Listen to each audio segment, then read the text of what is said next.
Got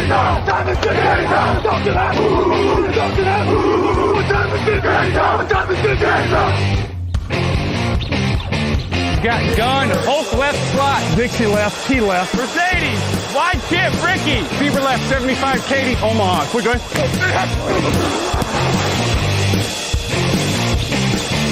Last play of the game.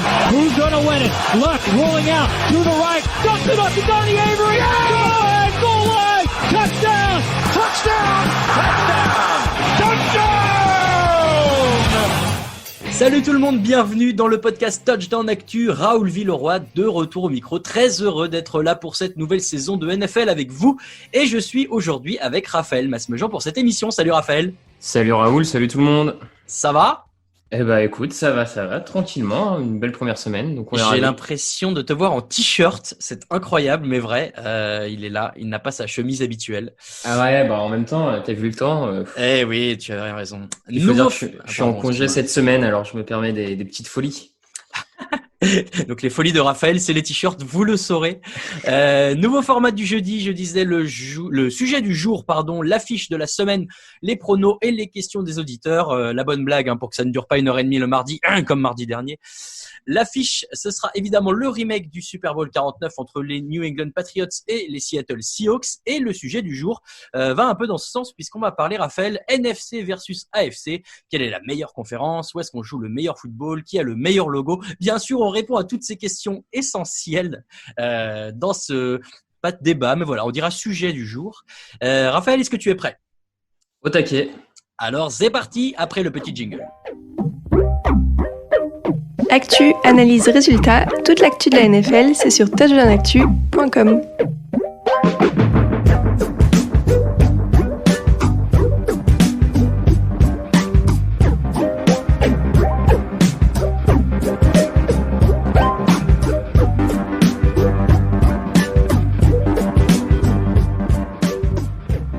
Raphaël, le sujet NFC versus AFC. On va commencer par un tout petit peu d'histoire pour recontextualiser tout ça. Donc la NFL qui a fusionné avec l'AFL en 1970. La NFL était un peu plus ancienne, ça date de 1922 contre 1960.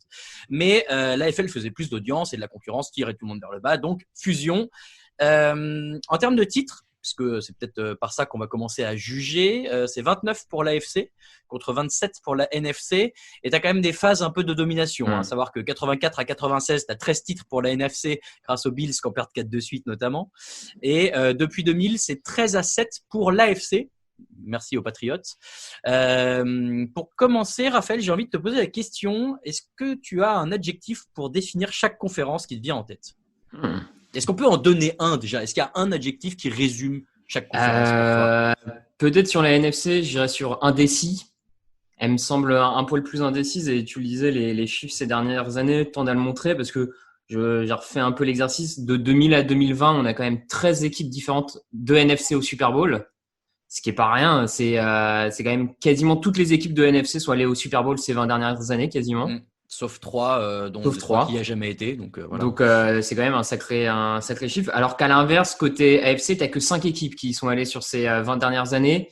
Forcément, les Patriots n'aidant pas, en étant les épouvantails de l'AFC, ça a un peu embêté tout le monde les autres années. Plus tu rajoutes les franchises de Peyton Manning, enfin voilà, tu as vite fait le tour. C'est ça. Donc effectivement, je dirais la NFC, c'est l'indécision. C'est la conférence où on a l'impression que chaque année, peut-être une équipe plus qu'une peut sortir du lot de façon soit inattendue ou en tout cas dominer les autres. Et la FC, du coup, je dirais que c'est peut-être celle qui a les franchises, les grosses franchises les plus stables ces dernières années finalement. Steelers, Ravens, Patriots, c'était stable, ça allait souvent dans les derniers carrés, on va dire. Enfin voilà. Alors c'est pas pour casser ton travail, mais moi j'avais compté 7 équipes pour l'AFC et je suis en train de les refaire dans ma tête, mais Steelers, Ravens, Colts et Broncos avec Peyton Manning et Patriots, mais il y a les Chiefs aussi, ça fait 6 et il doit m'en manquer une du coup. Mais bon, Il y en a moins. Pas dû compter les Chiefs, effectivement. Je n'ai pas compté les derniers sortants, mais. De toute façon, il y en a moins. Moi, j'ai réfléchi un peu et je trouve, mais c'est un ressenti qui est un peu perso. L'AFC, effectivement, rejoint ce que tu disais, c'est un peu plus des équipes stables, établies. Dans ma tête, c'est un peu old school l'AFC, ce qui est faux parce que la NFC, par définition, est plus ancienne. Mais pour moi, l'AFC, c'est un peu plus old school avec des grosses défenses et des équipes qui avancent doucement, c'est paradoxal, mais bon voilà, qui ont toujours des schémas un peu établis, là où la NFC c'est un peu plus le show, l'explosivité. Ça joue peut-être aussi parce qu'il y a eu récemment des équipes qui allaient un peu dans ces sens-là. Mais maintenant, tu as des exemples inverses à chaque fois. Ouais, tu as les Chiefs en AFC, tu peux avoir des grosses défenses aussi en NFC. Je pense aux Bears, je pense aux Panthers. Voilà, enfin pas cette année forcément, mais de manière sur les 20 dernières années, on va dire. Voilà, moi dans ma tête, c'est un peu plus ça. C'est plus genre l'AFC, un peu pas les papis, même les pères de famille posés. Et la NFC, c'est un peu les Jones qui balancent à tout va. C'est un peu l'image que j'ai, je trouve. Ouais, mais justement, moi, pour parler un peu projection, je trouve que finalement, ça tend à devenir l'inverse. Parce que si tu regardes, la plupart des vieux quarterbacks qui font de la résistance sont en NFC. Breeze, Brady, Rodgers, Ryan, et je trouve que Stafford. Je sais pas, ouais, non, mais Stafford dans une certaine mesure qui a déjà quasiment 10 ans en NFL. Ouais. Je trouve que dans une certaine mesure, alors je sais pas s'il y en a une meilleure que l'autre actuellement, mais je pense que l'AFC a paradoxalement peut-être le plus de potentiel là dans un futur proche, parce que quand tu regardes les franchises d'AFC, il y a tout un tas de jeunes quarterbacks déjà installés, Mahomes, Jackson, Watson. Tu pourrais même pousser jusqu'à un Josh Allen qui commence à émerger. Derek Carr, il risque qu'il rentre dans ce Derek Carr qui rentre là-dedans, les potentiels Joe Burrow, Tua Tagovailoa. Enfin, alors que la NFC, au contraire, tu as tous les vieux quarterbacks qui sont.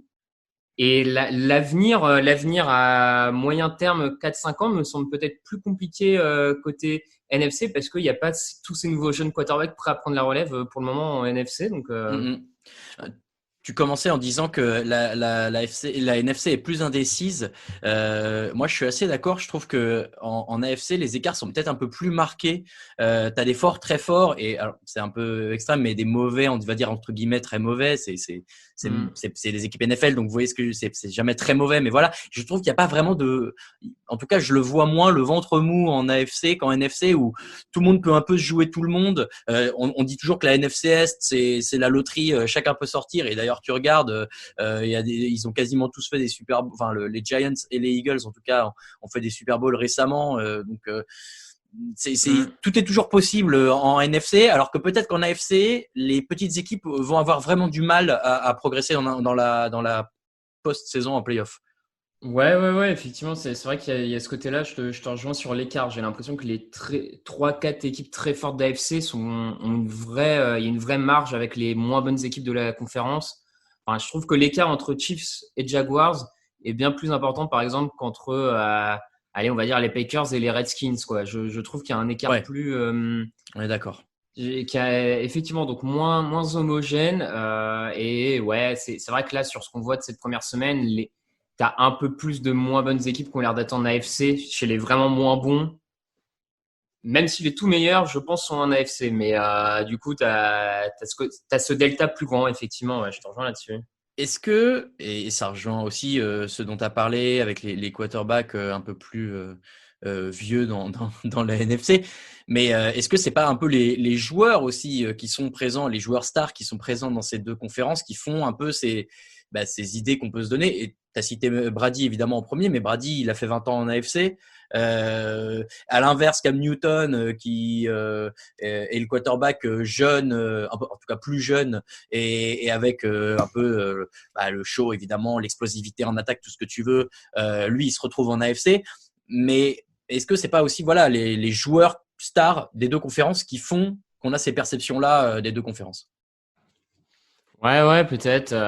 J'essaye de faire un listing listing rapide. Mais je pense que là, ça c'est une perception vraiment, hein, je leur dis, mais je pense que c'est une perception qui, à mon avis, était valable jusque-là et qui change vite parce que l'AFC est le nouveau visage de la NFL, à mon sens, c'est en AFC. Mahomes, Jackson, Watson.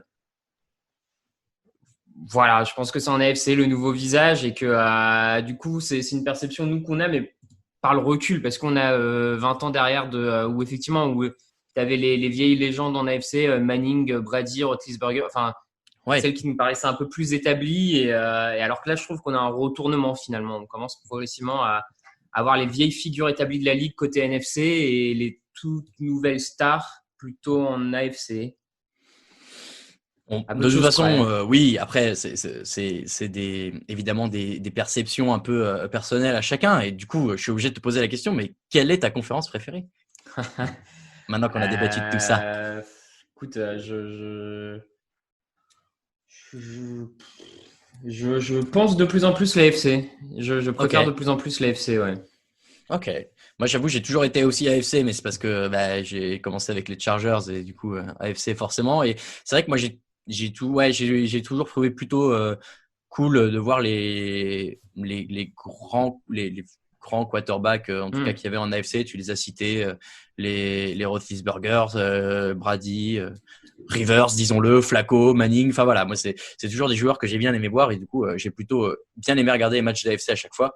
Est-ce que ça veut vraiment dire quelque chose les matchs interconférences, du coup les AFC versus NFC? Est-ce que ça a une saveur particulière ou en fait c'est pas forcément le cas pour toi? Non, pour moi ça n'a pas tellement de saveur particulière. De toute façon, il y a des divisions qui se jouent qu'une fois tous les 4 ans quasiment. Ouais, qu'une fois tous les 4 ans, donc ça enlève quand même le côté bon.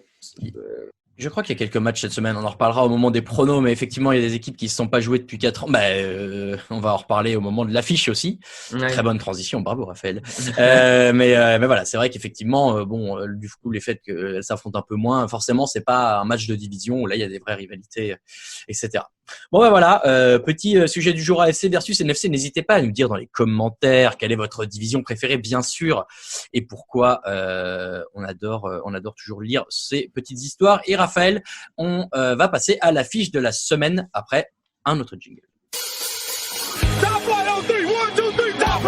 L'affiche de cette semaine 2, on ne pouvait pas passer à côté, évidemment. Seattle Seahawks, une victoire, 0 défaite contre New England Patriots, une victoire, 0 défaite. C'est le Sunday Night Football qui se jouera lundi matin à 2h du matin, 2h20.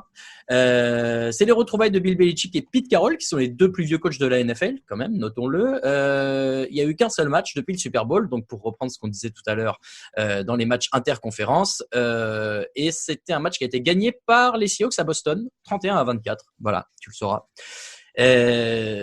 Alors, les Pats version Cam Newton, ça a plutôt bien commencé. Cam Newton, il est à 15 sur 19 à la passe, 155 yards et 75 yards au sol et 2 touchdowns. Ça, c'est pas mal. Sachant que les Seahawks l'an dernier, ils ont cassé quasi 5 yards par course au sol, alors que tu as quand même des KJ Wright, des Bobby Wagner et tout. Est-ce que ils ont de quoi arrêter ce jeu au sol de New England qui a l'air d'être la nouvelle direction prise par les Patriots cette année? Alors, en tout cas, c'est sûr que c'est la nouvelle direction prise par les Patriots. Ça, il y a pas trop de doute quand on voit en tout cas le premier match du New England. J'ai trouvé que Seattle a bien défendu la course contre les Falcons cette première semaine. Ils ont fait un match plutôt solide à ce niveau-là, en bloquant bien Todd Gurley, ce qui a aussi forcé rapidement Atlanta à se concentrer sur la passe face aux Seahawks, plus l'écart creusé bien sûr par l'attaque de Seattle. Mais en tout cas, je les ai trouvés un peu plus fort à ce niveau-là. Je pense que mine de rien, l'apport d'un Jamal Adams aussi, qui est capable d'aller jouer un peu plus proche de la ligne de scrimmage comme safety et de bloquer la course. Et d'ailleurs, Jamal Adams a beaucoup surveillé Todd Gurley pendant tout le match. Donc, je pense que ça a aidé à ce niveau-là. On pourrait peut-être s'attendre à un Jamal Adams qui se met un peu comme on dit, en espion sur Cam Newton cette semaine. Et quand Cam Newton se met à sortir de la poche, très vite avoir un Jamal Adams pour essayer de le bloquer. Donc, c'est sûr que c'est une clé du match pour les Seahawks, être capable de bloquer le nouveau jeu au sol des Patriots. Ils ont des armes pour ça. Je suis plus optimiste que l'an dernier. Après, je pense qu'on n'a pas encore vu tout le playbook des Patriots, donc à voir comment eux sont capables de contrer ça aussi.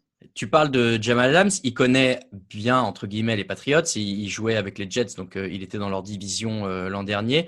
Et alors je suis très content parce que j'ai découvert avant chaque émission pour vous raconter en fait. Donc Alain m'envoie toutes les infos de la NFL avec il y a des fiches assez détaillées sur chaque match, chaque opposition, un peu des petites stats pour chaque équipe et chaque joueur. Et la NFL s'est trompée et ça je suis très content parce que je l'ai découvert. Sur la fiche on m'annonce que Jamal Adams, le dernier match face aux Patriots, il a eu un pick six face à Tom Brady, donc une interception retournée en touchdown en semaine 3 de la saison dernière, sauf que ils se sont joués 2 fois l'an dernier et le deuxième match il a rien fait du tout, 5 petits plaquages et c'est tout. Donc voilà, la NFL m'a menti. Le dernier match de Jamal Adams face aux Patriots n'était pas si fort que ça, mais bon, le fait est C'est que pour le storytelling. voilà, exactement. Alors, petite stat rigolote. Russell Wilson face aux Patriots, c'est 6 touchdowns et 0 interception en carrière. En saison régulière, évidemment. Pas besoin de vous rappeler la fin du match contre les Patriots au Super Bowl. Mais est-ce que sur ce match-là, il peut s'attendre à passer un match tranquille, entre guillemets? Il a fait 31 sur 35, 322 yards et 4 touchdowns au dernier match. Mais il encaisse 3 sacs et il a 10 QB hits sur lui. Quel va être, comment va se passer son match à lui? En tout cas, moi, c'est vraiment le match-up qui m'intéresse le plus. C'est parce que là, Russell Wilson, qui a très très bien commencé, affronte un des meilleurs backfields défensifs de la ligue avec Gilmore et Jackson, les 2 cornerbacks notamment, et les frères McCourty au poste de safety. Ça va vraiment pas être la même histoire que face aux Falcons à ce niveau-là. Donc c'est sûr que pour Wilson dans son début de saison où les clés du camion lui ont été totalement données, c'est un test. Je pense qu'il est plus au niveau de passer des tests. En tout cas, c'est une confrontation qui va bonne mise en bouche, quoi. Ouais, qui va sans aucun doute vouloir remporter. J'ai assez hâte de voir ce duel-là parce qu'on a quand même un backfield défensif de New England qui défend bien dans le slot, qui défend très très bien dans le jeu en profondeur. On sait que Wilson actuellement c'est peut-être le meilleur passeur de la ligue en profondeur avec 2 grosses cibles, Lockett et Metcalf, qui sont capables de faire des dégâts dans ce domaine très très très avancé dans le terrain. Donc voir ces duels-là, c'est vraiment force contre force pour le coup. Et je pense, pour moi, c'est la clé du match. C'est quelle force de l'équipe va prendre le pas sur l'autre force. Et si le backfield défensif de New England arrive à éteindre Russell Wilson, ils seront tout proches de la victoire. Et à l'inverse, si Wilson arrive à faire exploser ce backfield défensif, je vois plus très bien comment Seattle est arrêté. Donc, ce duel force contre force m'intrigue et je sais pas jusqu'où aller. J'ai peut-être pas émoustillé, mais de hype, pour reprendre une expression très française. Voilà. Est-ce que le fait qu'il y ait eu un changement drastique, un changement important de direction en attaque pendant l'été du côté des Patriots, ça peut donner un petit avantage à Seattle qui, eux, sont sur la continuité très large de ce qui se fait depuis plusieurs années à Seattle. Voilà, est-ce qu'il y a déjà peut-être une petite alchimie, une petite cohésion de groupe qui est un peu plus forte à Seattle et qui peut leur donner un avantage sur ce match, ou pour toi c'est pas tangible? Je pense qu'effectivement ils peuvent avoir un avantage là-dessus. On l'a quand même vu cette première semaine. C'est vrai qu'on a eu l'impression que les équipes qui débutaient avec un nouveau quarterback, elles ont toutes perdu sauf les Patriots. C'est vrai qu'on a eu sur plusieurs matchs, on a vu un peu des erreurs de communication entre les joueurs de ligne et le quarterback, entre le quarterback et ses receveurs.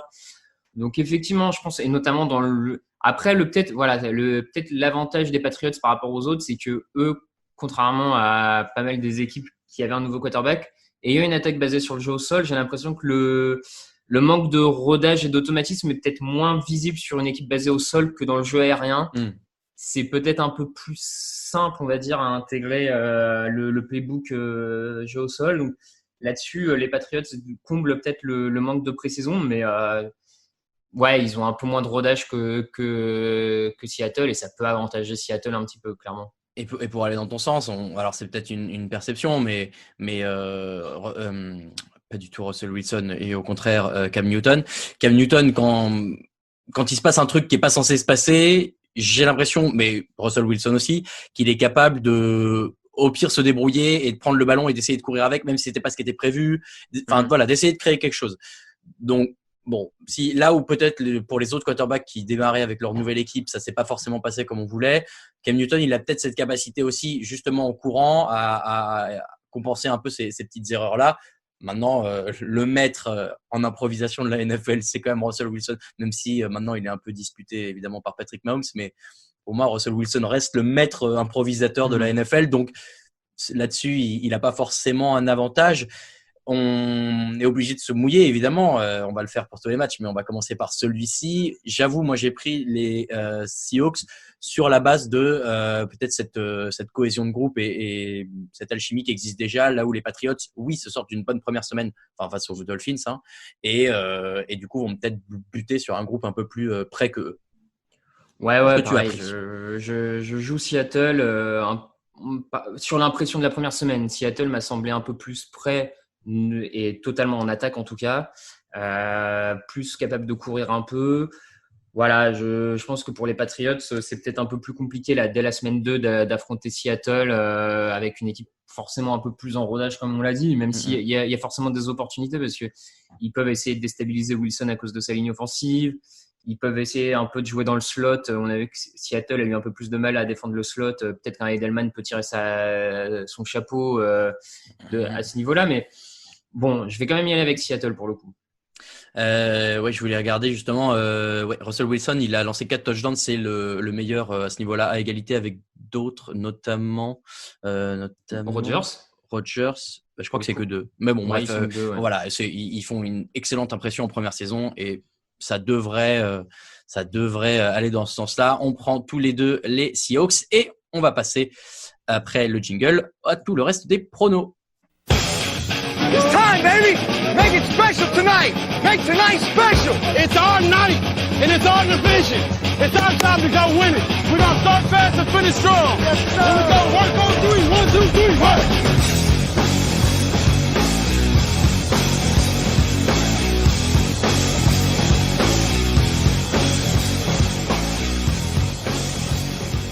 Alors, les pronostics, c'est parti, ça y est, mesdames et messieurs, nous sommes lancés. La grande course au challenge, défi, gage qu'on ne fait plus depuis 3 ans est partie. Et donc, la semaine dernière, les premiers scores sont tombés. Ça commence merveilleusement bien pour votre serviteur. Déjà dernier, 8 points pour moi, terrible. Greg est à 9, Camille et Alain sont à 10 et Raphaël est à 11. Vous avez donc l'alpha et l'oméga du classement dans ce podcast. Vous allez pouvoir évaluer qui a raison, qui a tort. Comme toujours, évidemment, je croise en mes chances. Je vais remonter. On commence donc cette semaine dans la nuit de jeudi à vendredi à 2h20 du matin. Bengals, 0 victoire et 1 défaite chez les Browns. 0 victoire et 1 défaite aussi. Alors, figure-toi, Raphaël, qu'on fête les 100 ans de la NFL tout pile ce jeudi, puisque aujourd'hui, on enregistre le 17 septembre. Et alors, la dernière fois, c'était la 100e saison, mais le 17 septembre 1920, à Canton, dans l'Ohio, a été créée la première ligue professionnelle de football. Et donc, voilà, les deux équipes de l'Ohio, les Bengals et les Browns, vont s'affronter pour commémorer ce 100e anniversaire. Belle petite histoire aussi, décidément, le storytelling de cette NFL. Ils sont forts. Hein. Ils sont forts. Qui t'a semblé le moins inquiétant en semaine 1 entre les Bengals et les Browns?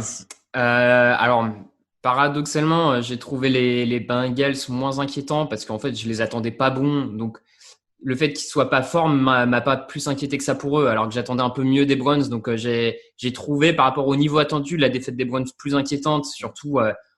on l'a dit dans l'émission débrief, mais les problèmes avec Odell Beckham, un jeu au sol pas bien utilisé. Bon, bref, beaucoup de choses un peu inquiétantes. Malgré tout, je vais quand même aller avec Cleveland parce que je pense qu'ils ont actuellement un peu plus d'armes. Ils ont quand même un peu plus d'armes que les Bengals, que ce soit en attaque ou en défense. Un Joe Burrow, on l'a vu, qui n'a pas eu un premier match facile face aux Chargers, même s'il y a ce beau dernier drive pour un peu montrer qu'il a du potentiel, mais ça me semble un peu trop juste côté Cincinnati, donc moi je vais aller avec Cleveland. Ah, ben voilà, premier désaccord. Moi, j'aurais pris les Bengals, justement. Comme toi, c'est eux qui m'ont le moins inquiété des deux en semaine 1, on va dire. Et puis, Burrow, il avait quand même un gros morceau avec la défense des Chargers à affronter en semaine 1. Donc là, je me dis que face aux Browns, c'est peut-être un petit peu en dessous. Donc, il y a moyen de faire un peu mieux. Les Browns qui veulent déjà échanger Odell Beckham Jr. Est-ce qu'on part sur une saison de tanking, Raphaël? Au secours. Non, je pense qu'ils ont raison là-dessus. Enfin, clairement, depuis qu'il est arrivé à Cleveland, ça se passe pas bien. Il a pas l'air d'avoir d'alchimie avec Baker Mayfield. Autant essayer d'en obtenir quelque chose maintenant plutôt que de laisser la bombe exploser. Donc, Oui. On part donc tous les deux. Ah non, pardon, pas tous les deux. Moi les Bengals et toi les Browns. On part sur la grosse série, 10 matchs, il me semble, de dimanche à 19h. On commence avec les Jaguars, 1 victoire, 0 défaite. Chez les Titans, 1 victoire, 0 défaite. Petite surprise des Jaguars quand même en semaine 1 avec une fiche quasi parfaite de Minshew à 19 sur 20, 173 yards et 3 touchdowns. En face d'Eric Henry aussi est en forme, 116 yards collés façon Broncos. Qui a tes faveurs sur ce match, Raphaël? Je pars avec Tennessee. Je les ai trouvés dans leur victoire face aux Broncos un peu plus fort que ce que les Jaguars ont fait. Faut pas oublier que Tennessee perd 10 points au pied quand même. Enfin, normalement, ils ont une victoire un peu plus facile que ce qui m'y paraît face à Denver. Et puis, leur défense me semble aussi un peu plus forte que celle des Colts qu'ont affronté les Jaguars la semaine passée. Donc, voilà. Après, je pense que le match de division, ça peut être assez accroché. On peut avoir des Jaguars qui posent encore problème à leurs adversaires, mais bon, je vais y aller avec Tennessee quand même. Force à la stabilité de Tennessee un peu ces dernières saisons, on va dire. Ouais, tu vois, je repense à notre sujet AFC, NFC. Typiquement, Jaguars Titans, c'est pour moi c'est caractéristique de deux équipes AFC où ça va pas être incroyable, explosif et tout. C'est l'AFC quoi. C'est bon. Mais je vais te rejoindre, je vais prendre les Titans aussi. Les Titans qui me semblent également un peu plus solides que les Colts que les Jaguars ont battu la semaine dernière. Donc ça devrait le faire pour eux. Panthers, 0 victoire et 1 défaite chez les Buccaneers, 0 victoire et 1 défaite. On a eu la première de Tom Brady, on l'a vu, on était là, souvenez-vous-en, c'est historique. Il a soufflé un peu le chaud et le froid. Alors les Saints, c'était un gros morceau pour commencer. Là, ça se calme avec Carolina. La question, ça va être la même pour toute l'année pour les équipes que jouent les Panthers. Est-ce que Christian McCaffrey peut suffire à gagner face à l'équipe adverse, en l'occurrence les Buccaneers? Je suis pas bien sûr parce que les Buccaneers, on l'a encore vu, ont très bien défendu la course contre les Saints, qui sont pourtant une équipe qui court bien. Ouais. Déjà l'an dernier, Tampa Bay défendait très bien la course, donc ça me semble compliqué. De toute façon, la défense de Tampa Bay a fait quand même une bonne impression malgré tout en semaine 1, malgré la défaite. Donc je les vois bloquer encore plus facilement l'attaque de Carolina, et puis Tom Brady va un peu plus dérouler, je pense aussi. Donc Tampa Bay, ouais. Ouais, Buccaneers pour moi aussi. La question McCaffrey ne suffira pas, donc victoire pour les adversaires des Panthers, à savoir les Buccaneers. Les Broncos à 0 victoire et 1 défaite chez les Steelers à 1 victoire et 0 défaite. Alors les Steelers n'ont pas explosé en attaque, mais moi j'ai trouvé que ça pouvait ressembler c'est un peu les prémices d'une rédemption de Big Ben et toute sa bande, un peu genre ça c'est le premier match et le deuxième va être encore mieux et le troisième va être encore mieux. En tout cas, ça peut être le début d'une série sympa. Les Broncos n'ont pas été ridicules non plus, la DAC a du potentiel, mais dans ce cas-là, tu compares les défenses et là, les Steelers sont au-dessus. Oui, les Steelers sont au-dessus. Pareil, j'ai un peu la même impression que toi. Ils ont commencé un peu doucement face à New York, mais malgré tout, avec déjà des bonnes bases pour montrer qu'ils allaient être costauds cette saison. À Denver, faut pas oublier qu'il y a des blessés. On sait toujours pas si Cortland Sutton va revenir. Et Djibouti s'est blessé aussi. Philippe Lindsay au sol aussi s'est blessé. Bref, ils commencent un peu à accumuler les blessures. Déjà. Face à une équipe des Steelers qui se rôde progressivement. Donc Pittsburgh pour moi. Ouais, Pittsburgh, je pense assez largement. Rams, 1 victoire, 0 défaite chez les Eagles, 0 victoire et 1 défaite. Alors 2 surprises en semaine 1, mais pas dans le même sens. Et alors quand on voit ce qu'a pris Vance face à Washington et que là il affronte Aaron Donald, bon. Alors j'espère pour lui qu'il va pas se passer la même chose. Alors attention quand même, il y a un petit espoir entre guillemets. Philly a eu la meilleure défense de la ligue en semaine 1. Ils n'ont cassé que 239 yards. Donc pourquoi pas imaginer qu'ils peuvent bloquer un peu les Rams, mais ça semble léger quand même. Après ils encaissent que 239 yards, mais face à une attaque de Washington qui est quand même parmi les plus mauvaises de la ligue. Les Rams, on a vu, ils savent un peu plus faire avancer la balle. Ils ont retrouvé du jeu au sol. Il y a un Robert Woods qui s'est montré excellent en première semaine. Clairement, entre toutes les blessures qu'il y a à Philadelphie actuellement, le problème sur la ligne offensive, un Aaron Donald qui a l'air bien reparti, une attaque des Rams qui a l'air d'avoir retrouvé un peu de son niveau, pas forcément d'il y a encore 2 ans, mais ça a l'air déjà d'être un peu mieux, notamment sur la ligne offensive, un peu mieux que l'an passé. Du coup, je vais aller vers Los Angeles. Pareil, quand on voit les highlights du match contre Dallas où Aaron Donald prend 2 défenseurs, les pousse tous les deux, va sauter sur sur le quarterback derrière, Sir Dak Prescott, c'est ouh là là, il est en forme lui. Donc ouais, Carson Wentz doit pas très bien dormir en ce moment. Rams pour nous deux, 49ers, 0 victoire et 1 défaite chez les Jets, 0 victoire et 1 défaite. Encore une équipe qui s'est jouée, que 2 équipes qui se sont jouées il y a 4 ans, et c'est les Jets qui avaient gagné le dernier match, figure-toi. Est-ce qu'il n'y a pas eu un petit syndrome gueule de bois du Super Bowl perdu du côté de San Francisco? En tout cas, sur l'impression visuelle, je trouvais que ça rendait un peu ça. Ouais, il y a eu un peu, effectivement, c'était pas très très bien organisé, coaché. Garoppolo était hésitant. Après, avec beaucoup de blessures dans son escouade aérienne qui ne l'aide pas, hein, pour le coup. Il y a la blessure de Richard Sherman en plus pour un mois. Bon, Ouais. mine de rien, c'est quand même chiant dans le backfield, hein, de perdre Sherman. Toujours. Quand on voit les 2 dernières saisons, en tout cas la saison dernière qu'il a sorti chez les 49ers, il était quand même bien revenu. Bon, maintenant, la prestation des Jets a été tellement calamiteuse en première semaine que j'ai encore du mal à les voir aller chercher une équipe, et encore plus une équipe qui était finaliste l'an dernier. Donc, je vais aller sur San Francisco. Ouais. Je vais y aller aussi. Le jeu au sol a été terrible du côté de New York en semaine 1. Il y a rien qu'à l'est. Donc bon, je suis d'accord avec toi. On va partir sur les San Francisco 49ers pour nous deux. Bills, 1 victoire, 0 défaite chez les Dolphins, à 0 victoire et 1 défaite. Alors, sur le papier, normalement, il n'y a pas de débat, mais attention, parce que je me suis souvenu que Fitzpatrick, il aime bien commencer ses saisons en faisant un peu n'importe quoi et en claquant des matchs un peu fous pour s'assurer d'avoir une fin d'année tranquille et de re-signer l'année d'après. Est-ce que ça ne peut pas être ce match-là, Raphaël? Bah, je vois pas. Franchement, là, pareil, hein, en termes d'impression, on reste sur des impressions de première semaine, mais la défense des Bills m'a fait une bien belle, bien belle impression. C'était déjà assez costaud à tous les niveaux. Il lâche un peu en fin de match contre les Jets, mais il mène déjà de plus de 21 Ils points. n'ont pas eu Bon, trop à voilà, forcer. c'est quand même pas trop déconnant. Alors que Fitzpatrick a déjà lancé ses 3 interceptions la semaine dernière. Le jeu au sol des Dolphins, ça avait l'air compliqué. Bon, après, attention, les Dolphins ont bien défendu la passe, par contre, contre les Patriots, avec un bon backfield défensif. Josh Allen pourrait être en difficulté. Mais il peut toujours courir. C'est ça aussi, il l'a montré sur ce premier match. Il y a un peu de jeu au sol, il a quand même beaucoup de cibles, donc je pense que les Bills vont quand même l'emporter quoi qu'il arrive. Mais... Stephen Diggs a déjà un bon apport aussi, donc oui, normalement, il n'y a pas de débat. Les Bills doivent gagner ce match.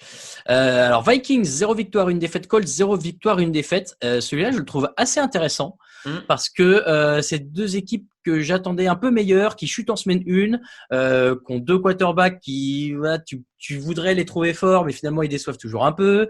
Une attaque a du potentiel, une défense normalement un peu plus solide que ce qu'on a vu. Finalement, je les trouve assez similaires en y repensant, les Colts et les Vikings. Je regardais notre power ranking d'avant-saison, on a mis Vikings 11 et Colts 16. Finalement, je pense qu'ils sont peut-être un peu plus proches que ça en niveau global. Et du coup, il est dur à pronostiquer ce match. Ouais, il est pas évident parce que, comme tu l'as dit, 2 équipes qui ont fait un premier match vraiment moyen dans les 2 cas. T'as une défense aérienne des Vikings qui a fait très peur quand même face aux Packers, où ils ont vraiment pris dans tous les sens. Ouais. Un groupe très jeune, hein, mais le problème c'est qu'ils n'ont pas été aidés par leur pass rush, et le problème là c'est que le pass rush des Vikings affronte la meilleure ligne offensive de la ligue, donc je suis pas sûr qu'ils puissent faire beaucoup mieux que la semaine dernière. Donc Rivers a quand même 2-3 armes, on l'a vu, Paris Campbell, T.Y. Hilton, pour exploiter des faiblesses dans le truc adverse. Et en même temps, on a vu quand même des Colts qui en défense ont pris un peu cher face à Gardner Minshew. En face, t'as Adam Thielen, t'as un Dalvin Cook. Ouais, C'est surtout pas évident, Dalvin hein. Cook, moi. Dalvin Cook, je trouve qu'il est bien rentré dans cette saison aussi. C'est pas évident, comme tu dis. Je le vois vraiment très très indécis celui-là. J'ai décidé d'y aller avec Indianapolis. Plus à l'instinct. J'ai pas vraiment d'argument plus précis, mais ouais, un peu plus à l'instinct sur Indianapolis. Bah, on verra qui a le meilleur instinct, parce que moi, mon instinct m'a dit, bon, plutôt les Vikings. Mais alors, peut-être pas à cause de Dalvin Cook, justement, qui vraiment, que j'ai trouvé très fort en semaine 1. Mais de toute façon, oui, là, vraiment, celui-ci, c'est difficile de tirer un favori. Il y en a un autre un peu plus loin, donc que je trouve aussi difficile. On va y arriver. Le suivant, c'est Lions, 0 victoire, 1 défaite chez les Packers, à 1 victoire et 0 défaite. Une rivalité historique, bien sûr. Il y a eu 179 matchs de saison régulière entre ces deux-là, avec sans victoire pour les Packers d'ailleurs. Les Packers qui ont été la meilleure attaque en semaine 1 avec 502 yards quand même gagnés dans le match. Est-ce que Aaron Rodgers n'a pas voulu rappeler à tout le monde qu'il est encore le patron? Ah bah oui, ça y ressemble un peu, la petite piqûre à vif avec le jeune quarterback rookie drafté au premier tour. Reste sur le banc, toi. Oui, voilà, c'est vrai qu'il y avait un peu de ça, manifestement, c'est indéniable. Donc clairement, par rapport à leur prestation en semaine 1, ce qu'ils ont montré, et quand on voit à l'inverse comment les Lions sont une fois de plus déçus en étant capables de faire des belles choses, puis après de s'effondrer. En fait, on a eu la saison. Il y a un jeu, surtout des Lions qui les plombe. C'est DeAndre Swift. Ouais, enfin le problème c'est quand même qu'ils mènent de plus de 20 points face aux Bears et qu'ils se font rattraper.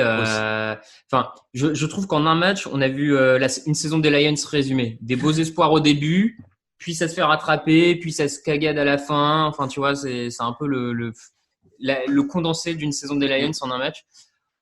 Donc, il y a un truc qui est inhabituel du côté de Détroit par contre, c'est qu'il y a un coureur, un vrai coureur. Et Adrian Peterson, face à Green Bay, j'ai les stats, 1975 yards et 16 touchdowns, c'est le plus qu'il a jamais fait face à une équipe NFL. Alors oui, c'était des adversaires de division à l'époque où il jouait chez les Vikings. Enfin, ça veut dire que voilà, c'est une équipe qui lui réussit. Donc, est-ce que sur ce match-là, il peut les tirer vers le haut? Moi, la réponse est non. Hein, mais non, voilà, je pose la question.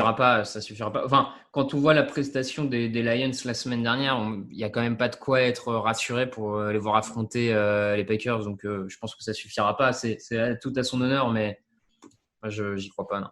J'y crois pas non plus, mais voilà, je tenais à rappeler qu'Adrian Peterson est quand même encore en forme pour un 36 encore ans. Un sacré joueur. Ouais. 36, je sais même plus, mais largement 35 passés. Falcons, 0 victoire, 1 défaite. Chez les Cowboys, à 0 victoire et 1 défaite aussi. Alors, sur le papier, Dallas a l'air d'être favori quand même, sauf qu'ils ont quand même pris 422 yards la semaine dernière. Alors, j'ai marqué face à Dallas, pardon, c'est face aux Rams. Hein. Et Atlanta, on avait mis 506 à Seattle. Donc, attention à pas faire une journée porte ouverte du côté de Dallas quand même. Ouais, j'ai ce prono-là dans notre fichier de prono en commun, je l'ai changé 3-4 fois. J'ai vraiment du mal à. Pareil, comme toi sur le papier, je vois Dallas un peu plus fort en théorie. En théorie. Maintenant, ce qu'on a vu d'eux la première semaine, ils ont même eu du mal au sol face aux Rams. Je pense qu'on peut avoir beaucoup de points des deux côtés, parce que c'est pareil, les Falcons, quand tu vois ce qu'ils ont pris face à Russell Wilson, Dak Prescott a quand même Cooper, Gallup et le nouveau rookie CeeDee Lamb. Bon, il y a quand même des armes aussi pour envoyer du jeu aérien. Bon. En fait, d'un côté, t'as Todd Gurley, Julio Jones. En face, t'as Elliott et Cooper. Enfin, il y a du matos de deux côtés. Et les deux défenses ont pas l'air d'avoir tenu la baraque vraiment en semaine 1. Moi, j'ai l'impression quand même que la défense du côté de Dallas a peut-être un peu plus de réponses. Et c'est pour ça que je les ai pris. Mais je suis comme toi, j'aurais pu changer 3-4 fois de prono. Ouais, bah pareil, je vais rester sur Dallas, mais bon. Je tomberai pas de ma chaise si les Falcons l'emportent celui-là, parce que sincèrement, vu ce qu'on a vu des deux équipes en première semaine, j'ai pas vu beaucoup d'écart entre les deux. Hein. Est-ce qu'il y a du public ou pas à Dallas? Parce que ça peut peut-être jouer un peu. Peut-être ça peut jouer. Visiblement, ils vont jusqu'à 20% du stade. Ah, ok. Bon, ça pourra peut-être faire un peu de bruit alors pour embêter les Falcons. L'autre match dont je ne voulais pas du tout parler tout à l'heure, c'est Giants à 0 victoire et 1 défaite chez les Bears à 1 victoire et 0 défaite. Alors, moi, j'ai même fait pire que toi. Au début, sur la fiche des pronoms en commun, j'avais marqué les Giants. Donc, je n'ai aucune idée de qui va me gagner ce match-là. Je ne sais pas à qui faire confiance. À la défense de Chicago, à Saquon Barkley. Finalement, j'ai mis les Bears. Je sais même pas trop pourquoi, mais voilà. Débrouille-toi. Ouais, non, c'est compliqué parce que Chicago en première semaine jusqu'au 4e quart-temps face aux Lions, c'était quand même le néant en termes de football, surtout en attaque. Enfin, je veux dire, il y avait vraiment rien de rien. Horrible. Bon, les Giants ont fait quelques beaux drives face aux Steelers, même si ça s'est pas toujours bien terminé. T'as ce beau drive de 17 jeux qui se termine par une interception dans l'end zone de Daniel Jones, mais mine de rien, ils ont réussi quelques fois à avancer. Alors, moi, vu que j'ai 1 ou 2 points d'avance sur ce début de saison, je vais y aller avec les Giants. Je me permets un petit pari, mais ouais, c'est pas C'est pas évident compliqué. celui-là. Ouais. Et tu vois, c'est à tel point pour te dire, comme je suis indécis, sur ma fiche, j'ai marqué, donc j'ai mis en gras, quand je mets les équipes que je choisis, j'ai pris les Giants en gras. Et là, j'ai marqué, j'ai mis les Bears. Donc je savais même plus, j'ai été vérifié. J'ai pris les Bears, effectivement. Donc c'est bien les Bears pour qui je vote. Mais il faut s'accrocher. Dimanche à 22h05, la football team chez les Cardinals. Les deux équipes sont à 1 victoire et 0 défaite. Mais pas du tout, ils sont pas à 1 victoire. Ah bah si. Ah, si. C'est dire si c'était surprenant. Jusqu'à quand on peut blaguer sur l'échange Johnson-Hopkins selon toi? Ah bah jusqu'à un petit moment, hein, ça Ok. clairement. Alors allons-y. Y a pas de problème. Parce que bon, 14 réceptions pour DeAndre Hopkins, c'est son record en carrière. On va parler tout à l'heure des Texans, mais voilà, il a eu un impact immédiat sur cette équipe et on l'a bien vu.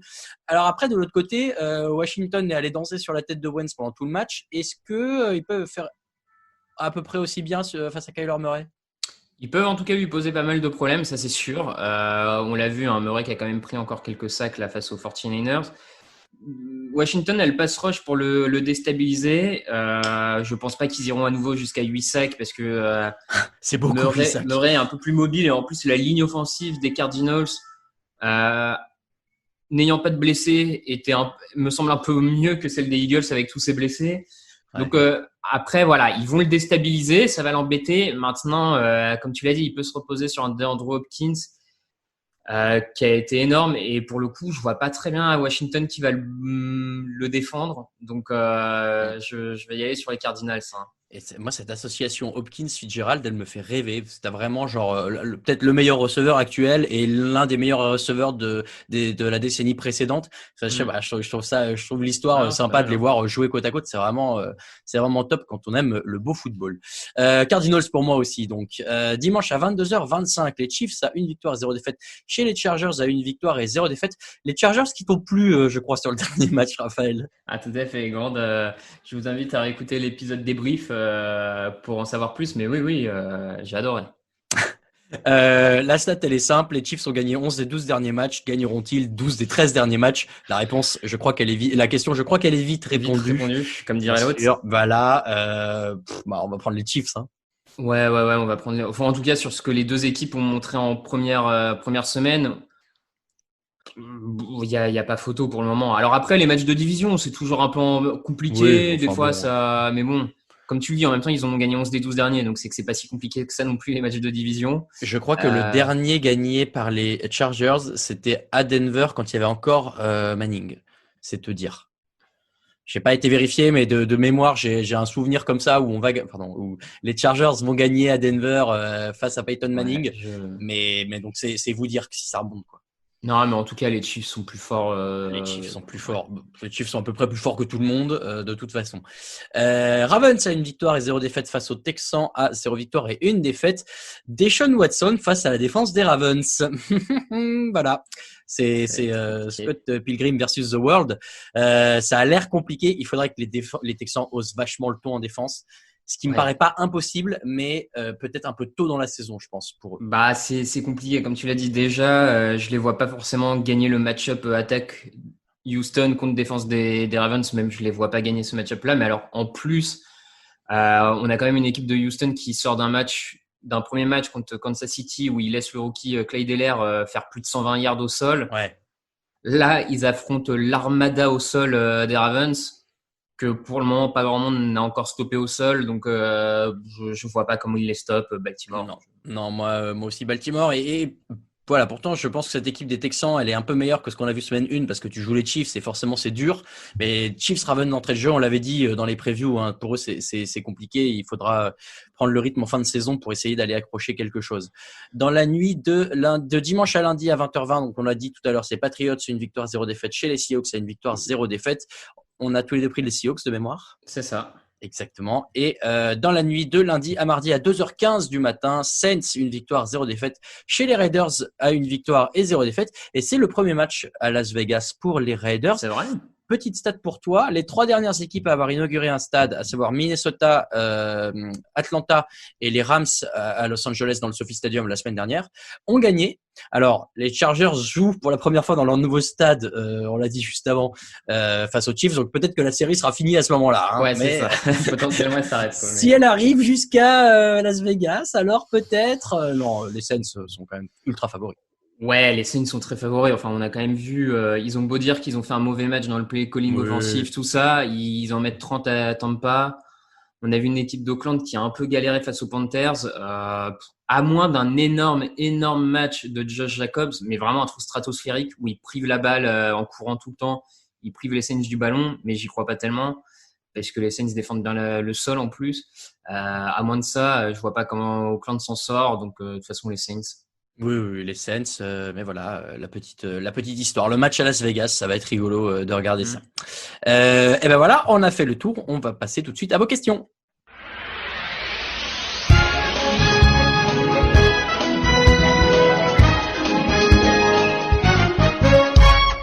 Les questions qui sont aujourd'hui, désormais, le jeudi, dans le podcast Touchdown Actu, vous nous les avez posées sur le site. J'ai été en prendre j'ai quasi tout pris, hein, donc voilà.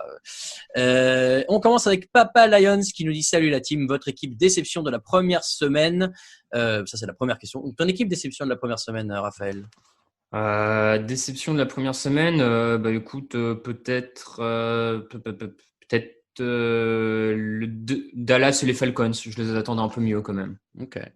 Moi, c'est moins glamour, c'est Détroit parce qu'ils m'ont fait perdre de l'argent. Et du coup, entre Patricia, Case, Maron, lequel prendra la porte en premier? Paronyme aussi qui nous posait la question du premier coach viré. Est-ce qu'il est déjà à l'heure de se poser la question du premier coach viré? Il y en a qui mériteraient, mais pour moi, c'est entre Gaze et Adam Gaze des Jets et Patricia des Lions. Je pense que c'est quand même les deux plus mal. Parce que Doug Marrone, mine de rien, s'il arrive à faire une saison correcte avec une équipe très jeune des Jaguars, il peut sauver sa peau là-dessus en disant: regardez, j'ai apaisé le vestiaire, j'ai pris des jeunes, ça marchait. Ouais. Mais là, quand on voit ce qu'ont fait Gaze et Patricia sur la première semaine, les deux me semblent assez incontestables. Et puis de toute façon, le Jaguars, c'est pas grave parce qu'ils iront chercher Trevor Lawrence. Trevor Lawrence, ouais. Voilà. Vous avez vu, on connaît des noms de NCAA quand même avec Raphaël, c'est incroyable. Delios qui nous demande combien de temps avant que Tyrod Taylor soit benché cette fois-ci. J'espère assez vite pour les Chargers, sincèrement. Ouais. Moi, je dis qu'en semaine 4, c'est Herbert qui joue. Ouais. C'est déjà 4 matchs de trop perdus, à mon avis. Mais... non, 3 du coup. Mais oui. Ouais. C'est ça. Je pense qu'au bout de 3, Anthony Lynn, il dit ok, on arrête. Ouais, j'espère. Arthur Lutte qui nous dit: salut la team, heureux de vous retrouver. Ma question, pensez-vous qu'Arizona ou Buffalo ont les armes pour faire une saison comme les Jaguars en 2017, 10-6 avec une grosse défense? Merci la team. Alors, les Bills, avec une grosse défense, oui. Arizona, s'ils font 10-6, c'est pas grâce à leur défense, à mon avis, ça sera plus l'attaque. Je suis assez d'accord. Après, c'est deux équipes qui ont le potentiel surprise, qui ont un petit potentiel surprise. Mais le problème pour les Bills, c'est qu'il va falloir passer les Ravens ou les Chiefs pour aller en finale. C'est ça. Cela dit, les Jaguars, ils font finale de conférence. Ouais, c'est ça. Ah oui, donc il faut battre l'un des deux pour. Tu sais pas s'il y a un tirage un peu heureux, un peu chanceux, et que les Ravens et les Chiefs s'affrontent. Oui, c'est vrai. Pourquoi pas. Pourquoi pas. Enfin, ça veut dire que dans ce cas-là, il faut que tu affrontes l'autre équipe qui a battu une des deux. Par contre, les Cardinals de l'autre côté, quand on sait à quel point la NFC est des fois ouverte, un run en NFC, ça me paraît moins compliqué. Ouais, on est d'accord. Le beau pied de nez à Bill O'Brien. Daegan qui nous dit: bonjour à tous. Selon vous, OBJ pourrait finir dans quelle équipe et à quel prix? Odell Beckham Jr. bien sûr. Où est-ce qu'il pourrait être intéressant et intéressé peut-être? Ouais, c'est ça. Je pense que là, lui, il cherche. Je pense qu'il ne veut pas aller partout, clairement. Non, il veut un gros quarterback, je pense. Est-ce qu'il pourrait aller chez les Falcons, tu vois? Non, je pense pas. Il y a trop de. Moi, je le verrais bien chez les Patriots. Ça me ferait bien rire. Comme d'hab, les Patriots qui récupéreraient un truc impossible, genre pour un 6e tour de draft en plus. Ça me ferait bien rire. Et après, Seattle pourrait tenter le coup. Seattle, ils sont un peu barjots pour tenter ce genre de coup. Ouais, et puis il irait bien dans ce vestiaire-là. Je pense Pete Carroll, c'est un mec qui peut lui parler. Ouais, possible. Ouais. Il y a moyen, Ouais. pas bête. À quel prix? Si c'est les Patriots, c'est un 6e tour de draft. Si c'est les Seahawks, c'est un 2e. Bah, le problème, c'est que là, Bill O'Brien, il a foutu tout le monde dans la merde en donnant un 2e pour Hopkins. Donc, personne ne va ouais. donner un 1er pour Odell Non. Beckham, surtout vu comment il fait la gueule. Ouais. Ouais, moi, je dirais 2e, 3e tour. Hein. Ouais, on est d'accord. Daniel Atporto qui nous dit salut team TDA, pour ou contre changer la chain crew par un moyen moderne et plus précis? Bah ça, moi je suis complètement pour, mais le problème c'est pas tant c'est pas tant les chaînes le problème, c'est les hommes, mais c'est normal, c'est un système personne n'est parfait, donc tu peux pas savoir où est le ballon pile quand il s'arrête. Voilà, c'est ça. En fait, ouais, je suis d'accord. Le problème vient plus du positionnement de la balle que la chaîne en soi. Elle fait 10 yards, Oui. La chaîne, si tu peux, à partir du moment où tu la mets sur le point où tu penses que le ballon est, C'est ça. enfin, je veux dire, la chaîne, elle te donne sa vérité qui est. Donc, c'est pas tant la chaîne que effectivement le positionnement du ballon. Alors après, comment améliorer le positionnement du ballon? Avec des capteurs, je ne sais pas. Est-ce que tu te souviens de cette, je sais plus c'est quel match où tu avais un arbitre qui avait glissé son petit carton entre le ballon et la chaîne pour voir qu'il restait 2 millimètres avant le first down. Ah, mais moi j'aime bien parce que c'est le côté un peu comme à la pétanque chez nous. Donc, le côté bonne franquette. Ouais, après tout, on brasse que des milliards, ça va, ça va. Voilà, c'est ça. Moi, ça me fait marrer, à vrai dire. Alors, question de LW75, qui je crois m'est destinée, tu vas voir. Qu'est-ce qui est le plus, entre guillemets, crazy pour vous? Que Raoul prédise que Carr va se faire bencher par Mariota, que Raoul enterre les Rams à 5 victoires, 11 défaites, que Raoul croit que Rivers gagnera avec Indy 12 victoires de rang cette année. PS, à Raoul ne change rien, il faut des gens qui osent et c'est pour ça qu'on te veut dans la team TDA. Merci LW75 pour ces doux mots. Quel est le truc le plus con le plus fou que j'ai dit? Je pense que c'est la première, hein, Mariota qui remplace Carr. Hein. Pour moi, c'est vraiment. Je continue d'y croire. Dur comme fer. Maintenant, Mariota est sur la liste et blessé. Ah, je l'ai jinxé, je suis désolé. Ouais, j'y croyais volontiers. En plus, je dis pas ça. Alors, je suis pas. Il faut savoir, je me défends pas forcément, mais je dis pas ça juste pour créer du buzz. Hein. Moi, quand je dis ça, je me dis mais c'est possible. Alors oui, je suis peut-être utopiste, mais bon. Ouais, je pense que ça relève plus de l'utopie. Peut-être, je suis un grand utopiste. Ma femme vous dirait ça. On dérive. Tech qui nous demande Isaiah Simmons, ça sent le bust ou pas? Voilà, un rookie sur un premier match. Oui. Calmez. Voilà, on va peut-être se calmer quand même. Voilà. Non, mais c'était juste pour qu'on rappelle, première semaine, ne nous enflammons pas sur le channel interne, sur le chat interne de la rédaction. Surtout sur un rookie, quoi. Je veux dire, waouh. On est parti sur plein d'enflammades, évidemment. C'est le but du jeu. C'est très rigolo, mais ne tirons pas de conclusions trop rapides. Zaburic qui nous dit Football is back pour Grégory. Hopkins est le joueur hors quarterback le plus valuable et clutch. Je voulais savoir pour vous quel est le joueur hors quarterback qui est le plus valuable et clutch.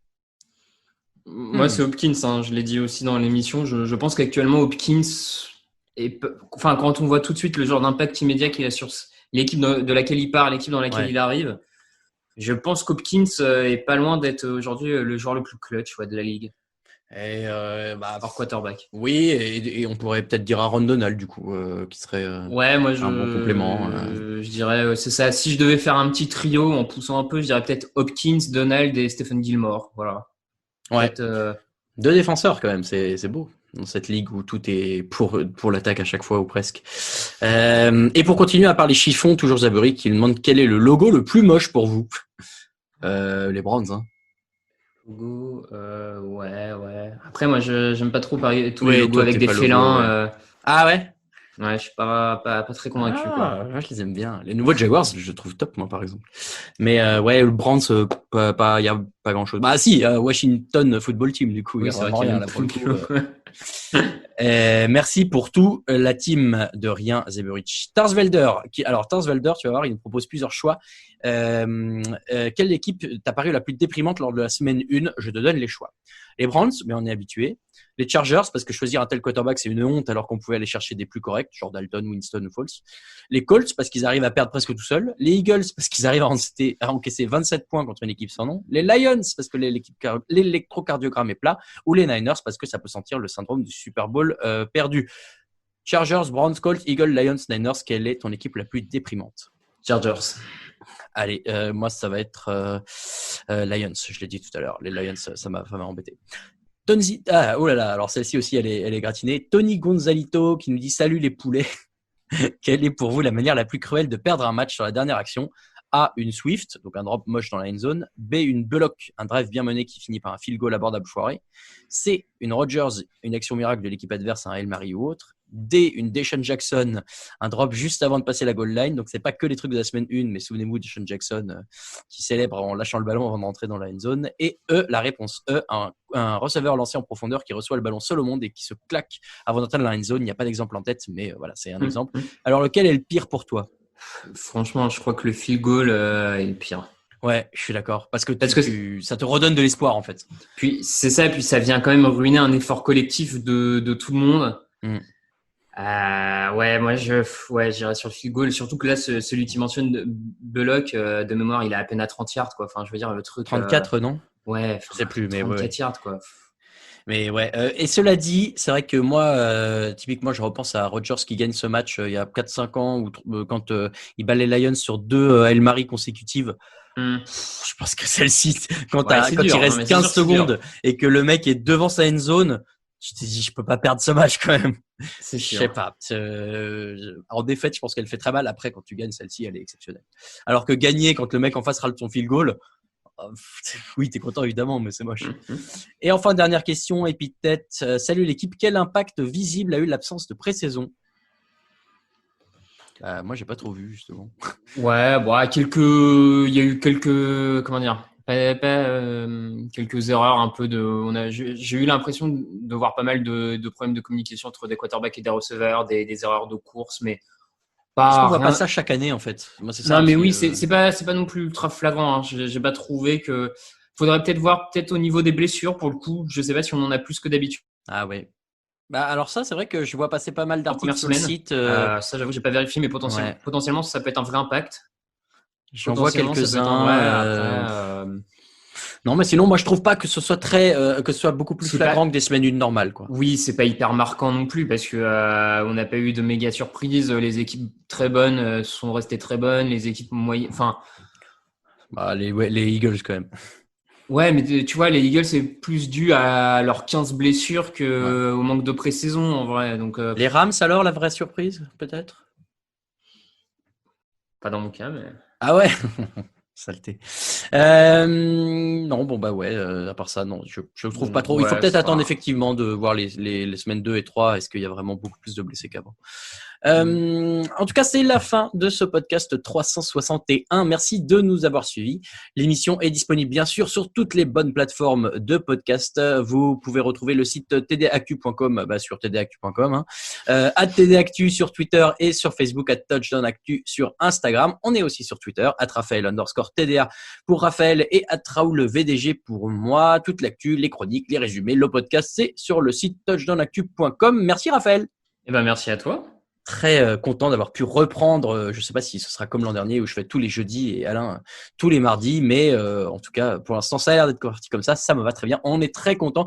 Très bonne semaine de NFL à toutes et à tous et des bisous. Ciao. Ciao.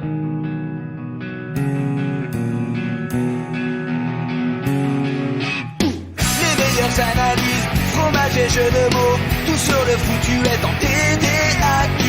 Le mardi, le jeudi, tel gâteau risotto, les meilleures recettes en TDAQ.